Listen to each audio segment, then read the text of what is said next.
Tell me something. What do you know about Wakanda? Okay, hi everyone.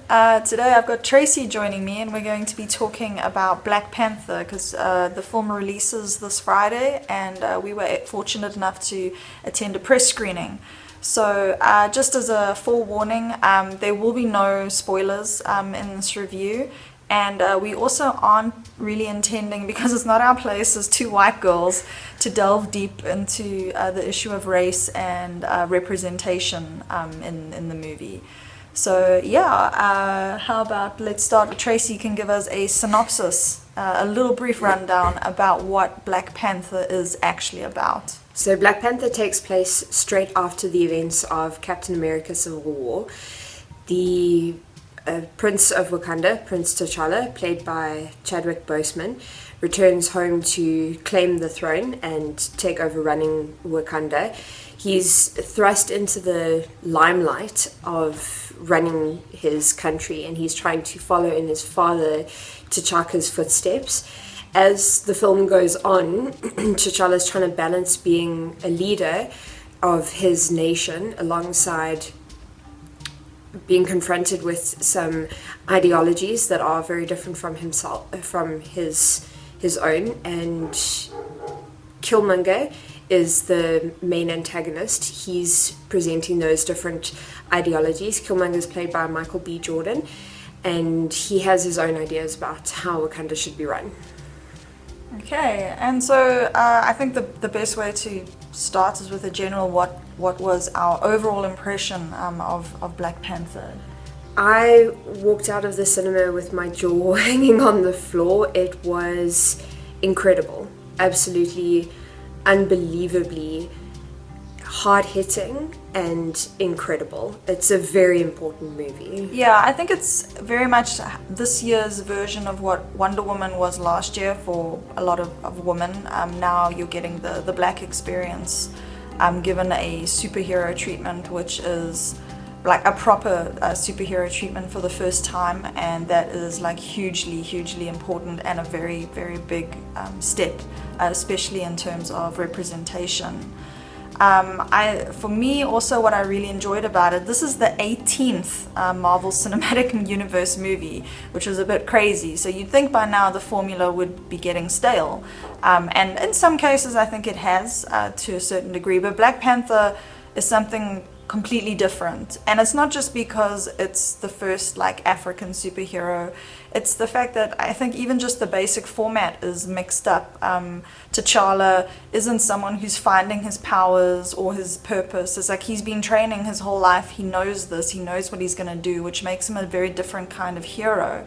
His challenge in this movie comes from now, like Tracy's already said, facing arguments that suddenly are conflicting with what he's been brought up to believe, and maybe for the first time, what can he really do with his powers to make a difference? And sometimes this clashes with what he's been taught is like most important. So it's really a discovery of how best to use the powers that he has now fully embraced, and that is like different, I think, just as a general basis level. Yeah. Also, speaking of the Marvel Cinematic Universe formula, last year with Thor Ragnarok, it was also a very different Marvel entry. The humor was crazy, off the wall, and I think that even though I really enjoyed Thor Ragnarok, it didn't stray too far from the Marvel formula, but Black Panther has kind of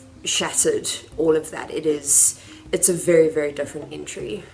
I think also if we start going on about what we really liked about the movie, obviously it's different, it breaks the formula, but I think a very important thing was the way that it busts preconceptions about Africa. And as living here and having grown up there, it's where I think we get to sort of have a closer understanding or perception of just seeing things around us, and the way that media or international media reports on things. And Black Panther sort of takes a lot of things that I think it would be tempting to say, a lot of traditions and cultural things, and say that's of the past, it doesn't have a relevance. And Black Panther portrays those as a source of strength and pride, and it's just like a really nice to see those things reclaimed as something important and empowering. I also found that despite being an African and having grown up in South Africa, obviously all my life, I am not part of a Black culture, obviously, and it's an incredibly eye-opening experience to have this, to see this insight into a culture that I'm on the periphery of, and actually get a first-person look at something that I'm admittedly uneducated about, which I thought was really important to have. I think if you have the opportunity to watch this movie with a bunch of Africans or South Africans, it really adds to the experience, because people yell out, they identify with things. The Wakandan language is basically a modified version of Xhosa, which is one of the South African official languages. So people are literally laughing out loud sometimes when the language is spoken, or certain just small little moments that I think you can get to appreciate more with an audience who has a greater, deeper understanding and appreciation of that.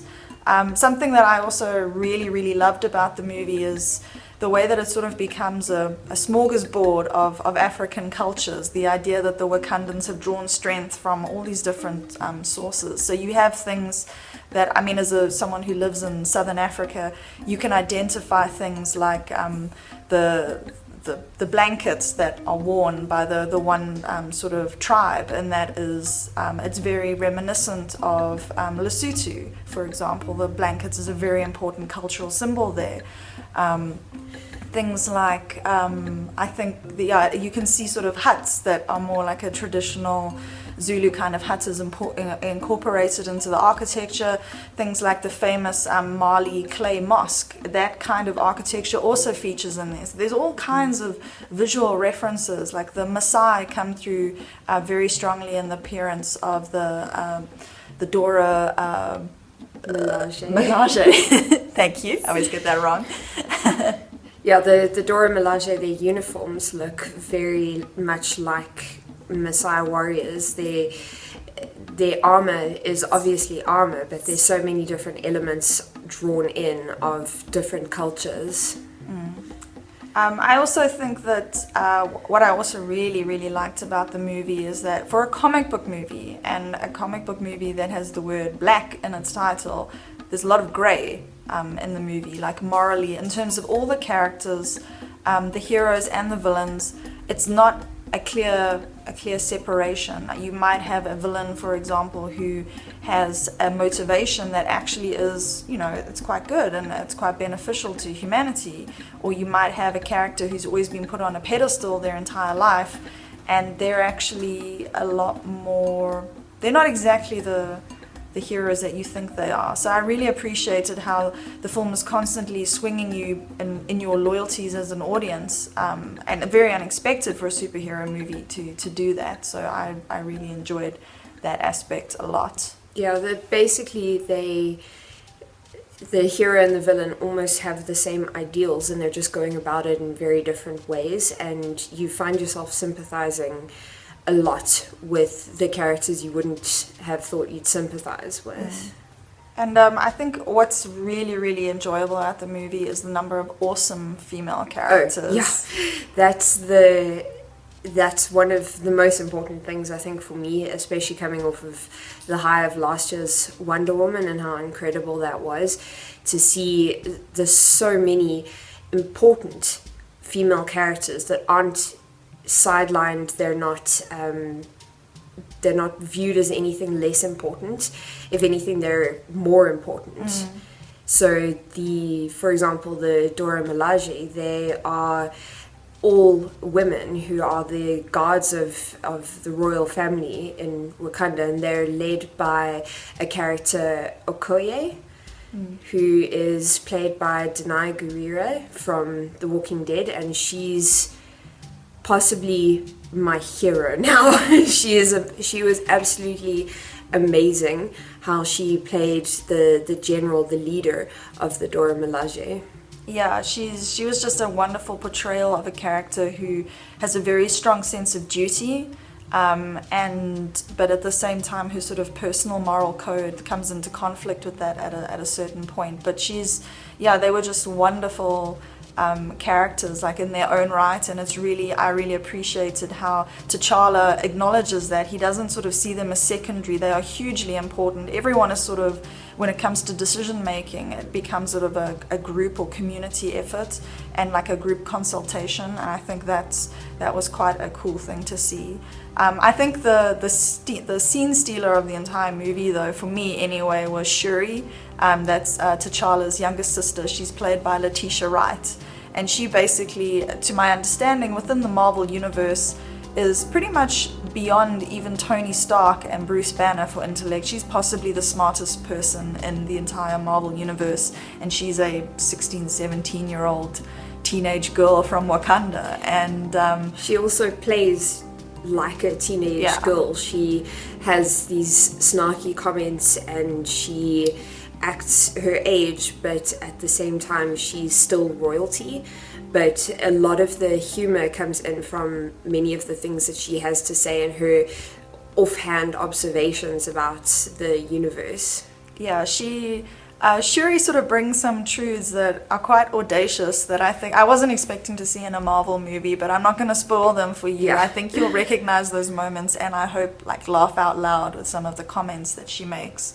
From a South African perspective, huge props to Andy Serkis, who is amazing as Ulysses Claw. Andy Serkis pulls off the best South African accent in a movie since an actual South African, since Shalto Copley. His portrayal of this crazy South African mercenary is really, really well done. And he just has so much fun with it. I think the audience he's an awful person, an awful character, but he's kind of fun. So you sort of laugh every time he's on the screen. He's got these awesome Paul Kruger beard thing going on. And he's just there's so much fun. And I think that's another thing that Black Panther, it could have been quite dour. It does touch on a lot of serious issues. But it also knows when to just sort of lighten the pace, lighten the tone. Even characters who are quite sort of sinister or intimidating are allowed to have those lighter moments and just laugh at the sort of craziness of everything. Yeah, a great example of that is one of the tribes in Wakanda is led by a man called Mbaku, who's played by Winston Duke, and he is this enormous, intimidating character, but he also is allowed to have his sensitive moments and his sense of humor that comes through in very unexpected ways. Yeah, so it's a mix of humor and heart, and can be quite touching at times. My last, I think, major plus things that I really enjoyed about the movie is that it has a lot to say, and it doesn't hold back. Actually, it's quite surprising for a Marvel Disney movie coming from a big conglomerate corporation that they actually allowed the director and the writers to have such a strong message about African culture and African history, and things like oppression get mentioned quite a bit. And I think one of my favorite moments is you'll watch out for it in the movie, but basically the film throws some serious shade at Trump. It has a message about integration and how important it is not to build barriers. So props to the filmmakers and everyone involved in the project for actually having such a strong stance on topics, which I didn't expect, honestly, from a Marvel superhero movie. I think if you think about it, it's the perfect package, because superhero movies are so incredibly popular that they are... It's almost a way of a subterfuge of hiding the message into something that people wouldn't expect, and that's a great thing to watch. That something that used to be so light-hearted, a superhero movie, is now the delivery method of such really important social and political messages. Yeah, I think now no movie is perfect. I know a lot of people claim some things are, but everything has its drawbacks. Yeah. And in Black Panther, what for you? It was a lot of obvious green screen. You could tell many times that there was, you could basically see, you're like, this is green screen. I found that in Wonder Woman as well. I've found that in Thor Ragnarok. No movie is perfect, but a lot of the times it did take you out of the immersion to be watching this epic battle scene, and then all of a sudden things just look a little bit off kilter, and you're like, oh, hang on, that was done on a soundstage. Right, I'm still watching a movie. It's not a real thing. Yeah, I would also add that for some of the action scenes were a little hard to follow sometimes. I think it was maybe the editing choices, or the fact that a lot of them were sort of shot in close-up. I had a hard time actually in some of the hand-to-hand combat working out what was happening. This was more in the early part of the movie. Also, accents. Let's talk accents in the movie. As much as we loved Andy Serkis's accent, the rest of the cast were all over the place.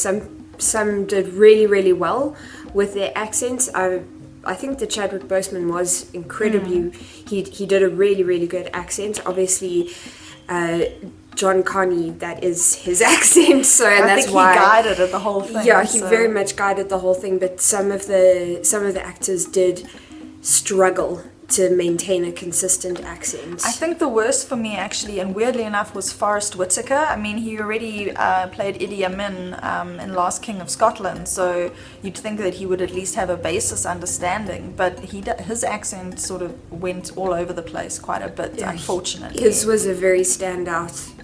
Yeah. That didn't work so well. And then, although this is debatable about whether it is a bad issue in this case, for people who do not like the daddy issues trope, Black Panther deals heavily with the father-son dynamic. I didn't feel that in this case it was poorly handled. I thought it actually added a lot to the story. It wasn't a negative for me, but its presence is very strong in the movie. Yeah, I honestly didn't really find any issues with it until Noelle pointed it out. I didn't see the movie as having daddy issues at all. I more saw it as a fight between the different kinds of tradition and what is good tradition to follow and what is bad tradition that holds you back. I didn't really find anything to do with any father-son bad dynamic, so I would disagree on that point that it's not really that important for me in the movie. Okay, cool. And if you were to give Tracy an overall rating to Black Panther, it's very hard, because someone asked me after we watched it, is this the best Marvel Cinematic Universe movie so far?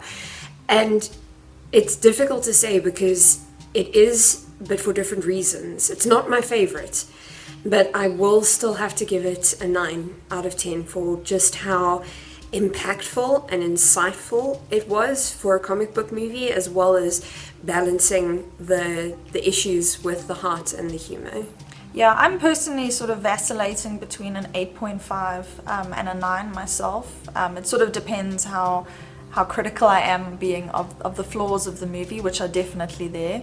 But it's a massively important movie, and I don't think it matters what the color of your skin is. I think it has a very good message to say about, like you say, like navigating the difference between tradition and what is progressive, and how you can actually help people and make a better contribution to society. And I think that's a message that everyone can enjoy, and I think it's because it is such a positive, different interpretation of Africa.